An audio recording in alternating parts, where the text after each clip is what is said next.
pessoal, tudo bem? Boa noite a todos que estão aqui. Estamos aqui para mais uma aula no nosso instituto e hoje a gente vai falar, na véspera, da Imaculada Conceição, bem propício, falar um pouco sobre esse dogma, esse dogma de fé da igreja. E primeira coisa é falar o que é dogma. Dogma é uma verdade de fé, algo que a igreja, com discernimento, com tudo aquilo que Deus nos conduz, é como se colocasse a pedra, uma pedra sobre determinado assunto, determinada questão. E Nossa Senhora, no caso, tem 4 dogmas. E do primeiro dogma, que foi no Concílio de Nicéia, que é da Mãe de Deus, Maria Theotokos. Depois veio a Maria, a maternidade, a maternidade não, vou pegar a colinha aqui, virgindade perpétua, que foi no segundo concílio de Constantinopla, em 553. Aí depois a Imaculada Conceição, pelo Papa Pio IX, em 1854, e da Assunção, pelo Papa Pio XII, em 1950. E aí a dogma que a igreja ela decreta algo que a igreja já conhece, os fiéis já conhecem. Os fiéis já reconheciam a Imaculada Conceição desde muito tempo, desde a igreja primitiva mesmo, já reconhecia, já venerava a Imaculada Conceição. E ainda assim, no meio de tudo isso, tinha aqueles que ainda questionavam e tudo, mas sempre vinha um ali e defendia esse dogma, defendia que ela era Imaculada, Até eu coloquei, essa verdade é conhecida pela igreja, é muito antiga. E pela Imaculada Conceição, a graça é através dos méritos de Jesus Cristo, porque talvez muitos questionam, mas Imaculada Conceição, então quer dizer que ela não precisou ser salva por Jesus, ela já era imaculada, já era sem pecado. Mas não, é pelos méritos de Cristo que ela é imaculada. Ela recebeu a graça antecipada de Cristo, assim como nós no batismo recebemos uma graça da remissão dos pecados, mas ainda ficamos com a consequência, porque nós nascemos do pecado original. Mas ela não, ela foi redimida antes, antes dela, como tem até o exemplo, que coloca como se tivesse alguém indo rumo a uma poça toda suja e caísse nessa poça, e Jesus veio e libertou da lama, da sujeira. Esses somos nós. E é como se, através de Maria, ele fez diferente, ele salvou ela de uma maneira diferente, antes dela cair. Então ela já nasceu imaculada. E aí isso foi por muito tempo, eu até vou citar aqui alguns santos, que falaram sobre Maria, Santo Irineu de Lyon, Santo Ambrósio. Santo Irineu até queria achar contra as heresias, mas eu não consegui achar o escrito original, mas ele cita Santo Ambrósio. Santo Tomás de Aquino tem uma frase que fala assim, ela é, pois, puríssima também quanto à culpa, pois nunca incorreu em nenhum pecado, nem original, nem mortal ou venial. Isso é num texto de 1273. E outros textos antigos também, tem aqui no século III, Hipólito de Roma, ele chama ela de madeira incorruptível, a Virgem e o Espírito Santo, lá no século III já. Orígenes, ele é o primeiro a chamar Maria de toda santa, a Panagia, que até os padres orientais, a igreja oriental desde esses tempos chamava ela de toda santa. No Santo Efrem, no século IV, coloca em ti, Senhor, não há mancha, nem há em tua mãe mancha alguma. São Gregório Nazianzeno, também doutor da igreja, ele começa a refletir sobre a necessidade de uma purificação com antecedência em Maria por obra do Espírito Santo, em virtude de sua missão. E depois, mais tarde, na Itália, no século XV, o franciscano Bernardino de Pustis escreveu o Ofício da Imaculada Conceição, que a gente conhece, e com a aprovação oficial do Papa Inocêncio XI, em 1678. E depois, pelo Papa Pio IX, Pio XI, em 31 de março de 1876, ele enriqueceu ainda mais esse ofício, dando indulgência para quem rezasse esse ofício durante 300 dias, teria essa indulgência para quem rezasse o ofício. E outro também, o grande Santo Agostinho também, lá no século V, nem se deve tocar na palavra pecado em se tratando de Maria, e isso por respeito àquele de quem mereceu ser a mãe, que que a preservou de todo o pecado por sua graça. E essa pergunta é demais também, pergunta São Cirilo de Alexandria, né, também no século IV. Ele é bispo e doutor da igreja. Que arquiteto, erguendo uma casa de moradia, consentiria que seu inimigo a possuísse inteiramente e habitasse?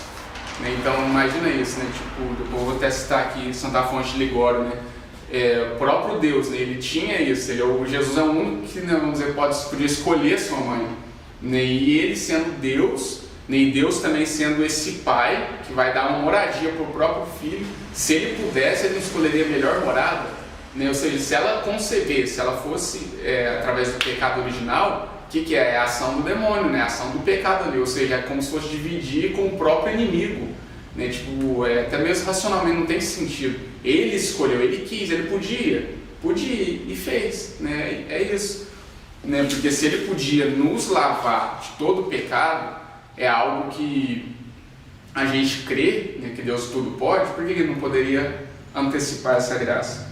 E a igreja sempre soube disso, a igreja viveu isso, né, todos os séculos, né? E aí eu quero trazer também aqui umas referências bíblicas, que até esse documento que eu vou ler, que é a bula do Papa Pio IX, que eu proclamo Imaculada, ele cita também. E a Anunciação já é uma referência, né? A ave cheia de graça, né? No Gênesis ele coloca também, né? Porém inimizade entre ti e a mulher, entre a tua descendência e a dela, também é uma referência dessa inimizade mesmo, que não tem como dividir o mesmo espaço ali. Cânticos também é muito bonita essa passagem em Cânticos 4, 7. Tu és formosa, meu amor, não há mancha em ti. Ele cita também Jó, capítulo 14, versículo 4. Quem fará sair o puro do impuro? Ninguém. E Apocalipse, né? Apocalipse é muito bonito, que no Apocalipse 12, né, a gente conhece tanto, né, como, né, a coroação, né, a mulher que surge, né? Só que é interessante que antes de entrar no capítulo 12, tem um versículo que talvez passe despercebido, no último versículo do capítulo 11, né? Abriu-se o templo de Deus no céu, e apareceu no seu templo a arca do seu testamento. Houve relâmpagos, vozes, trovões, terremotos e forte saraiva. Ou seja, a arca do seu testamento, né? E Maria é essa, a arca da nova aliança. E aí já no próximo versículo, que é o 12, apareceu em seguida um grande sinal do céu, uma mulher revestida de sol, a lua debaixo de seus pés, e na cabeça uma coroa de 12 estrelas.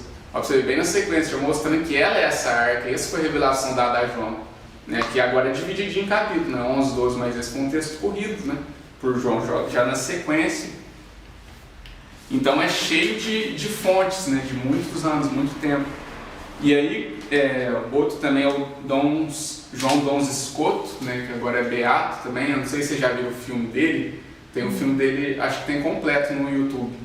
E uma parte, que é a parte final lá, onde ele vai dar a fala dele defendendo a Imaculada, e isso aí, em 1304. 1304? Acho que é isso mesmo. Aí é sensacional, lá nesse século, lá também, já bem antes, ele tem alguns lá que não aceitavam isso, era em questão, né? Tipo assim, alguns ainda questionavam, por mais que toda a igreja, toda essa fé, santos falavam, mas ainda questionavam esse negócio de Imaculada. E aí ele foi um dos grandes defensores, né? E até alguns argumentos dele, o Papa Pio IX usou também na bula, que é essa questão da antecipação, né? Ele é um dos que mais trouxe isso, que Deus ele podia, queria e fez, né? Que ele poderia preservar ela antes do pecado. E aí eu vou trazer aqui o documento, né? Que foi de 1854, que foi proclamado o dogma, né? Eu vou trazer só um pedaço aqui do que o Papa Pio IX disse, né, nesse documento. Deus inefável, cuja conduta toda é bondade e fidelidade, cuja vontade é onipotente e cuja sabedoria se estende com o poder de um extremo ao outro do mundo, e tudo o governa com bondade, tendo previsto desde toda a eternidade a triste ruína de todo o gênero humano, que derivaria do pecado de Adão, com desígnio oculto aos séculos. Decretou realizar a prova primitiva de sua bondade com um mistério ainda mais profundo mediante a encarnação do Verbo.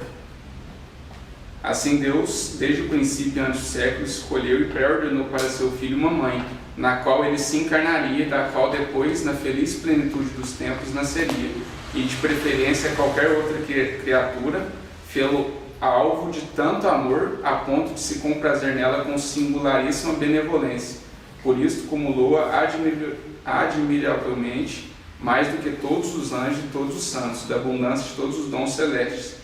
Assim, sempre absolutamente livre de toda mancha de pecado, toda bela e perfeita, ela possui uma tal plenitude de inocência e de santidade, que depois da de Deus não se pode conceber outra maior, e cuja profundeza fora de Deus nenhuma mente pode chegar a compreender.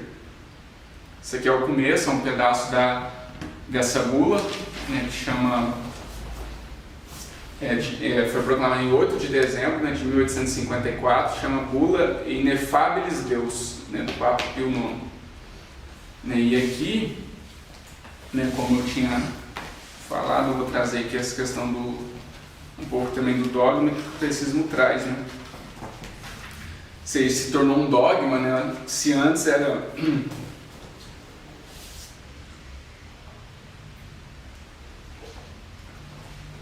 Se antes, por mais que era uma verdade de fé, né, que muitos já professavam, agora ficou mais ainda, né? Tipo, não tem escolha, se você não crê, não é católico. Que fala aqui no Catecismo número 88, os dogmas da fé. O magistério da Igreja empenha plenamente a autoridade que recebeu de Cristo quando define dogmas, isto é, quando, utilizando uma forma que obriga o povo cristão a uma adesão irrevogável de fé, propõe verdades contidas na revelação divina. Quando, utilizando uma forma que obriga o povo cristão a uma adesão irrevogável de fé, propõe verdades contidas na revelação divina ou verdades que com estas têm uma conexão necessária. Há uma conexão orgânica entre nossa vida espiritual e os dogmas. Os dogmas são luz no caminho de nossa fé que o iluminam e tornam seguro.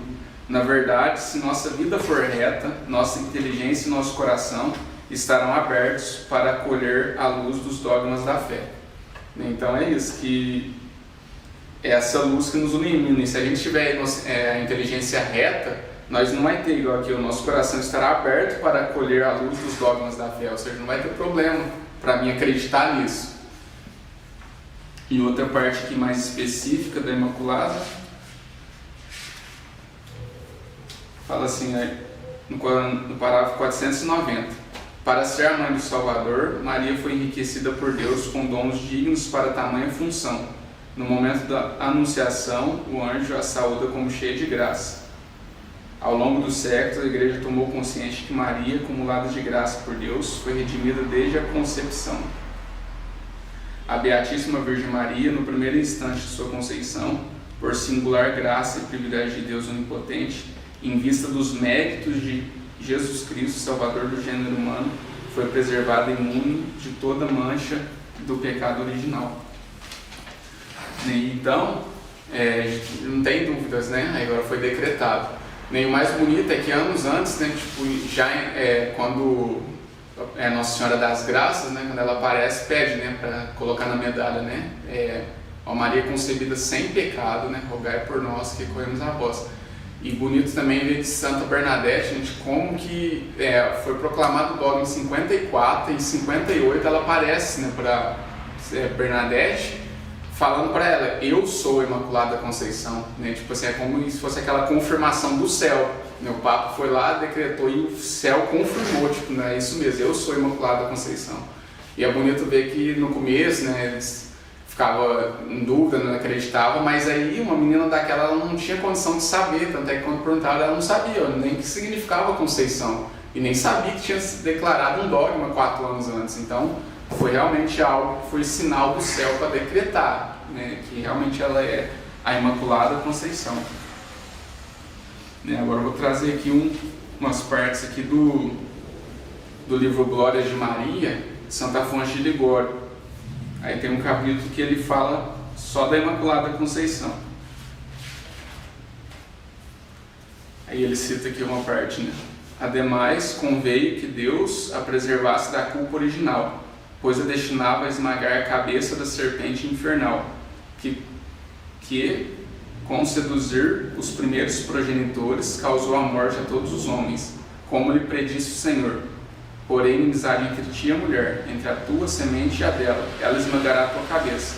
Ora, se Maria havia de ser mulher forte, posta no mundo para vencer Lúcifer, por certo não convia que ela tivesse sido antes vencida por Lúcifer e feita sua escrava. Pelo contrário, foi conveniente que ela fosse isenta de toda mancha e toda sujeição ao inimigo. Foi muito conveniente, né? Não tinha como. Ela ia vencer, esmagar a cabeça, mas antes ela ia ter perdido para ele. Não, ela sempre venceu, ele não conseguiu tocar ela.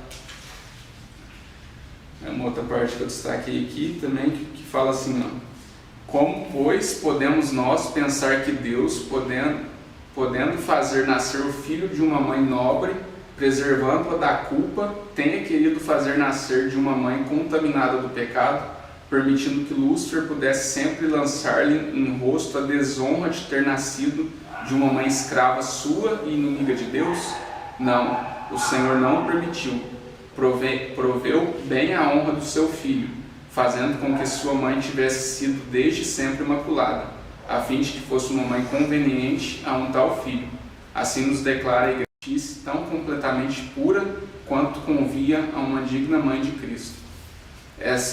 Nesse capítulo ele traz as perspectivas. Isso aqui é da perspectiva do pai, né, que ele fala aqui, né, ponto 1, era conveniente ao pai isentar Maria da sua culpa original. Aí ele traz nessa perspectiva, o pai foi conveniente para o pai. E aqui ainda sendo na parte do pai, ele fala, desse pressuposto parte Santo Anselmo, grande defensor, outro santo também, que dizia, por acaso não pôde a divina sapiência preparar para seu filho uma estalagem limpa, preservando de toda mancha da raça humana? Pôde Deus, segue falando Santo Anselmo, conservar ilesos os anjos do céu e em meio à ruína de tantos outros. Não terá podido então preservar a mãe do seu filho e rainha dos anjos da queda comum de todos os homens? Pôde Deus, acrescentou, dar a graça até mesmo a uma Eva de ter vindo ao mundo imaculada e não o pôde dar a Maria? Ou seja, a própria Eva veio, né, imaculada também, né, não nasceu da carne, né? E ele não podia fazer isso com Maria, ela que é a nova Eva que veio para salvar a humanidade. E uma parte aqui que ele fala, era conveniente a Deus Filho preservar Maria como sua mãe da culpa. E já na perspectiva do Filho. Em segundo lugar, conveio ao Filho preservar Maria da culpa por ser sua mãe. A todos os outros filhos não se concede poder escolher a mãe segundo o seu agrado. Mas se algum se concedesse alguma vez, quem podendo ter por mãe uma rainha, a quereria escrava, podendo tê-la nobre, a quereria plebeia, podendo tê-la amiga de Deus, a quereria inimiga, se pois o Filho único de Deus pôde escolher a mãe conforme lhe agradava, deve-se ter por certo que escolheu tal qual convinha a um Deus. É isso, tipo, por que ele escolheu o pecador? Ele escolheu ele quis escolher a mais limpa das criaturas, e ele, por graça dele, preservou ela.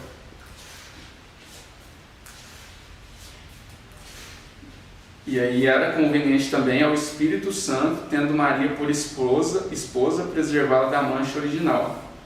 Ora, se um excelente pintor pudesse escolher entre uma esposa bela ou disforme, conforme ele mesmo a pintasse, que diligência ele não aplicaria em fazê-la o mais bela que pudesse?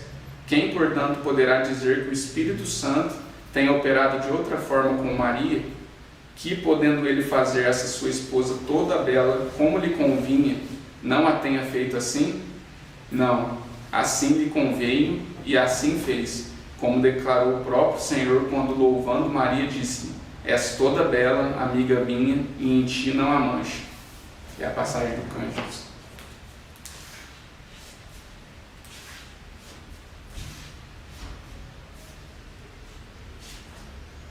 E ainda sobre o Espírito Santo, mas sobretudo deve persuadir-nos que o nosso pio juízo seja conforme ao comum sentimento dos católicos, aquilo que a seu respeito declara o Papa Alexandre XII na sua célebre bula. publicado no ano de 1661, que se diz: cresceu mais uma vez e propagou-se esta piedade e este culto à Mãe de Deus, de tal modo que já quase todos os católicos abraçam essa opinião, com assentimento também dos acadêmicos. Isso aqui é ele trazendo que essa fé já era propagada, né, já era propagada até mesmo entre os acadêmicos, até os estudiosos, aqueles que antes não aceitavam, começou a ser propagada. E isso eu achei interessante também, até estudando essa questão do dogma, e como que o dogma, que realmente a verdade, ela pressupõe a fé e a vivência, né, e a fé e a vivência pressupõem o dogma. Tipo assim, o dogma é algo que sempre existe, aquela verdade, mas ainda não é declarada no papel. Antes disso acontece a fé já do povo. Até que a fé do povo, ela já é um grande instrumento para se acontecer o dogma, tipo assim, se há essa unidade. E isso ele fala aqui, que essa fé era muito grande, né, Imaculada. É até bonito ver no Brasil, né, que aqui a primeira fé começou, né, veio com a primeira imagem, que veio num dos navios do Pedro Álvares Cabral. E começou na Bahia, a fé na Imaculada, com uma imagem grande que trouxeram da Imaculada Conceição. E isso já lá no século XVI, em 1500. E tanto é que a fé era tão grande no Brasil que foi sendo propagada, que hoje nós não é à toa que a gente tem a Imaculada Conceição, a padroeira, né? Nossa Senhora Imaculada Conceição Aparecida, né? E ali a imagem no Rio Paraíba era uma imagem da Imaculada Conceição. E isso foi em 1717, né? Antes do dogma, já tinha as imagens, já tinha essa devoção. E hoje é a nossa padroeira, ou seja, o Brasil tem, né, essa Imaculada Conceição muito especial para o Brasil, né? Imaculada Conceição Aparecida.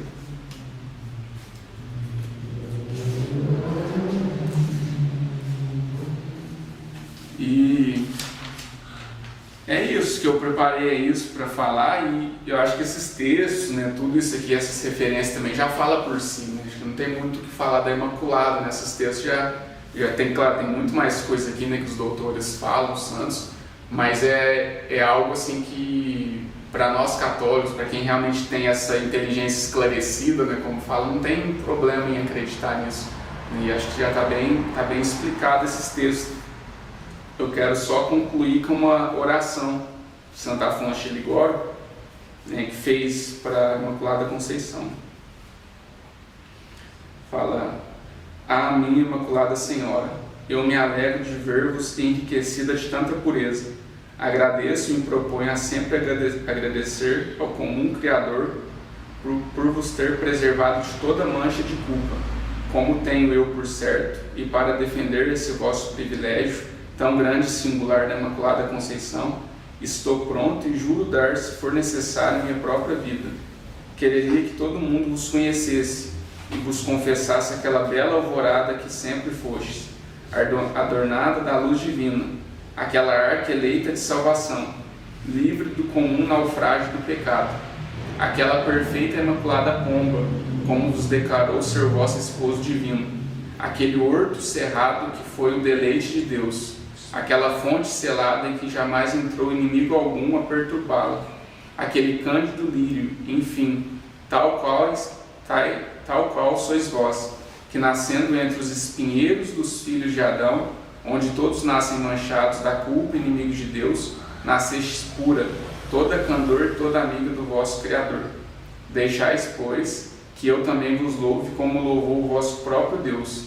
És toda bela e não há mancha em ti, ó puríssima pomba, toda cândida, toda bela, sempre amiga de Deus. Ó como és bela, minha amiga, como és bela. Ah, dulcíssima, amabilíssima, imaculada Maria, vós que sois tão bela aos olhos do vosso Senhor. Não vos digneis de olhar com os vossos olhos piedosos as chagas asquerosas da minha alma. Guardai-me, compadecei-vos de mim e sanai-me. Ó belo imã dos corações, atraí para vós também o miserável coração meu. Vós que desde o primeiro momento de vossa vida apareceste pura e bela diante de Deus. Tende piedade de mim, que não apenas nasci em pecado, mas depois do batismo, mais vezes poluí de culpas a minha alma. Aquele Deus que vos escolheu por sua filha, sua mãe e sua esposa, e por isso vos preservou de toda mancha, e vos preferiu no amor a toda criatura, que graça jamais vos negará, Virgem Imaculada, vós me haveis de salvar. Dir-vos-ei com São Felipe Neri. Fazei que eu me lembre sempre de vós, e vós não vos esqueçais de mim. Sinto passarem 1000 anos até chegar ao paraíso, para ver a vossa beleza, para melhor louvar-vos e amar-vos, minha mamãe, minha rainha, minha dileta, belíssima, dulcíssima, puríssima, imaculada Maria. Amém. Então é isso. Deus abençoe. Um abraço.